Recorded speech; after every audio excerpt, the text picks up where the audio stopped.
கார்த்திகை 1 கார்த்திகை 1 அப்படின்னு வந்தவுடனே எல்லார் வீடுகள்லயும் பார்த்தா மாலை போட்டுருவாங்க.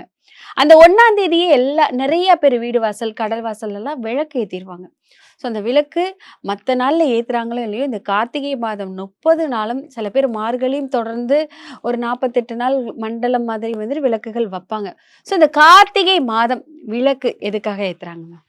கார்த்திகை மாதம் அப்படின்னு தெய்வீக மாதம்னு சொல்லுவாங்க. கார்த்திகை மார்கழி வந்து தெய்வீக மாதம்.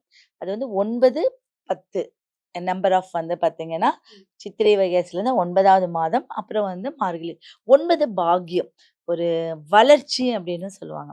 அப்போ எவ்வளவு தவறுகள் செய்தாலும், அந்த தெய்வீக மாதத்துல தன்னை சுத்தப்படுத்திக்கிறதுக்கு கரெக்ட்டா ஸ்டார்ட் பண்ண ஆரம்பிச்சுருவாங்க.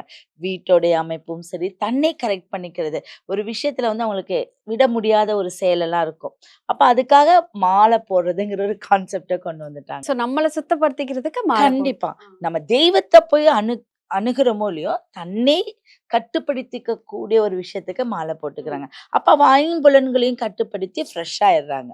அடுத்தது என்ன, மார்கழி மாசத்துடைய குளிர அத தாங்கிக்க கூடிய அந்த மனப்பக்குவமும், உடல் பக்குவமும் வந்துருது. அடுத்தது ஒரு வழி கிடைக்குது தை மாசத்துல.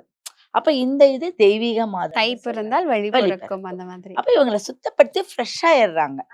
ஓகே. அப்ப அது ஒரு எவ்வளோ பெரிய விஷயம். அப்ப கார்த்திகை மாதத்துல நீங்க சொல்ற மாரி யாரு விளக்கு போடுறாங்களோ இல்லையோ, வீட்டை விட்டு வெளியில ஒரு ஜோதி வரும். வெளியில தானே வைக்கிறாங்க கார்த்திகை விளக்கு வந்துட்டு வெளியில. அப்போ ஒரு ஜோதியே நம்ம வந்து வீட்டுக்குள்ள வரவழைக்கிறோம். அப்ப அதுக்கு வந்து சிவனும், பெ முருகப்பெருமானும் அதுக்கு அம்சமா விளங்குறாங்க. ஆஹா! ஸோ இவ்ளோ விஷயம் இருக்கு இந்த கண்டிப்பா. கார்த்திகை மாத விளக்குல.